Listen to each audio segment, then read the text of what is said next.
तो देखिए ये प्रीवी काउंसिल के सामने अब शपथ दिलाई जा रही है किंग चार्ल्स III को, जिसकी वो इस वक्त वहां पर शपथ पढ़ते हुए, ये तस्वीरें सीधे हम आपको जो सेंट जेम्स पैलेस से दिखा रहे हैं, प्रीवी काउंसिल के सामने यहाँ पर अब शपथ लेते हुए किंग चार्ल्स III। इससे पहले आपको समझना चाहिए कितना लंबा दौर था क्वीन एलिजाबेथ का, महारानी एलिजाबेथ का। 1952 में ये प्रक्रिया हुई थी, उससे पहले आखिरी बार जब पद ग्रहण हुआ था, और 700 लोग इस प्रक्रिया में हिस्सा लेते हैं।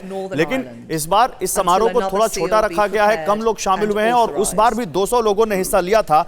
और ये अब इसकी घोषणा लॉर्ड प्रेसिडेंट प्रीवी काउंसिल के करेंगे। इस वक्त इस पद पर एमपी पेनी मॉडर्न है, और इसके बाद तमाम तरह के चेंजेस शाही परिवार में भी होंगे। शाही परिवार में क्या चेंजेस होंगे? शाही परिवार में चेंज ये होंगे कि जो किंग चार्ल्स III के बाद उनके बेटे प्रिंस विलियम, जो राज सिंहासन के अब उत्तराधिकारी बन जाएंगे, उन्हें प्रिंस ऑफ वेल्स की पदवी मिलेगी। क्या भेड़ बकरियों को पाल के साल में करोड़ों कमाना चाहते हो? यकीन नहीं हो रहा ना? तो साल में 3 करोड़ कमाने वाले सिखाएं तो क्यों देरी कर रहे हो? फ्रीडम ऐप डाउनलोड करो। लेकिन प्रिंस ऑफ वेल्स की पदवी उनको आसानी से नहीं मिलेगी। ये पदवी उनके पिता के जरिए दी जाएगी। 1969 में क्वीन एलिजाबेथ II ने अपने बेटे चार्ल्स, जो इस वक्त सम्राट बन रहे हैं ब्रिटेन के, उनको प्रिंस ऑफ वेल्स का ताज पहनाया था, और उन्हें अपने पिता की ड्यूक ऑफ कॉर्नवॉल की उपाधि विरासत में मिली है। तो ये एक लंबा प्रोसेस है, न केवल सम्राट बनने का एक प्रोसेस होगा, बल्कि पूरे शाही परिवार में चेंजेस देखने को मिलेंगे इसके बाद। और इसी को विटनेस करने के लिए वहां पर सारा शाही परिवार और साथ ही जो प्रधानमंत्री हैं, पूर्व प्रधानमंत्री हैं लिज ट्रस, जो कि अभी प्रधानमंत्री बनी हैं कुछ दिनों पहले, वो भी वहां पर मौजूद हैं। पूर्व प्रधानमंत्री डेविड कैमरॉन भी वहां पर है, और साथ ही जेम्स कैमरॉन, जो कि प्रधानमंत्री रह चुके हैं यूके के, वो भी वहां पर मौजूद है। और इस पर और समझने के लिए और चर्चा करने के लिए हमारे साथ में ब्रिटिश सांसद वीरेंद्र शर्मा जी, जो कि साउथ हॉल से हैं सांसद, वो यूके से लाइव जुड़ रहे हैं। वीरेंद्र शर्मा जी, बहुत बहुत शुक्रिया TV9 भारतवर्ष से बातचीत करने के लिए। इसका क्या महत्व है पूरे विश्व के लिए? और विशेष तौर पर मैं आपसे प्रश्न इसलिए पूछ रहा हूं क्योंकि भारत भी कॉमनवेल्थ का हिस्सा है।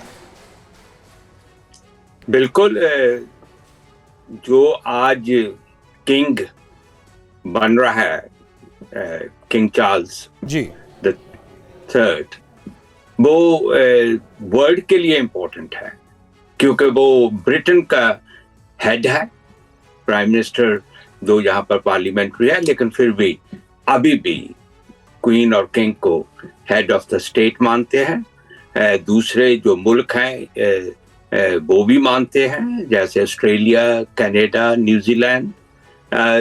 कॉमनवेल्थ कंट्रीज का हेड है, इसलिए भी बहुत इम्पोर्टेंट है। इंडिया कॉमनवेल्थ का हिस्सा है, और इम्पोर्टेंट हिस्सा है, छोटा हिस्सा नहीं है। इंडिया बहुत इम्पोर्टेंट प्लेस है कॉमनवेल्थ के उस ऑर्गेनाइजेशन में।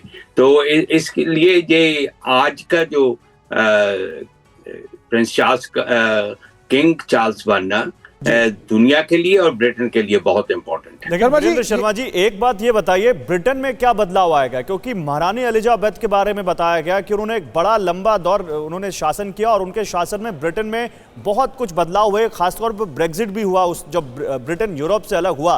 अब किंग चार्ल्स के आने के बाद ब्रिटेन में आप क्या बदलाव देखते हैं?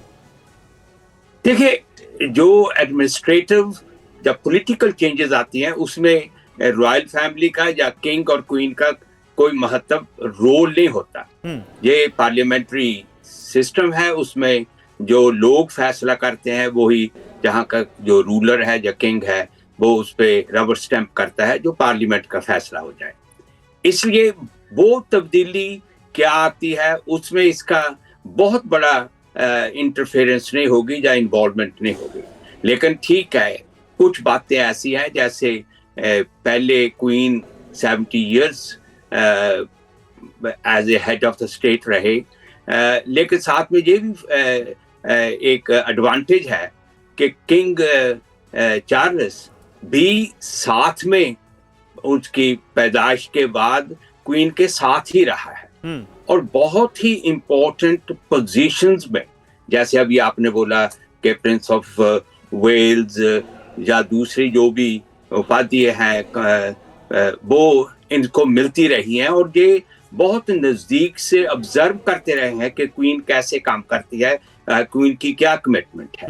लेकिन उसी के साथ में इनकी अपनी भी एक सोशल लेवल पे डिफेंडर ऑफ फेथ के मैं सब फेथ को इक्वल मानता हूँ, ऐसी जो इनकी बैकग्राउंड है उसका भी इस किंग चार्ल्स को एडवांटेज आएगा कि इसकी जो सोच है, जो विजन है सोसाइटी के लिए और वर्ल्ड के लिए, उसमें ये हमेशा अपना अच्छा रोल प्ले करते रहे हैं और ये इनकी रिकॉग्निशन भी है लोगों में भी, वर्ल्ड के एडमिनिस्ट्रेशंस में भी। क्या आप भेड़ बकरियों को पाल के साल में करोड़ों कमाना चाहते हो?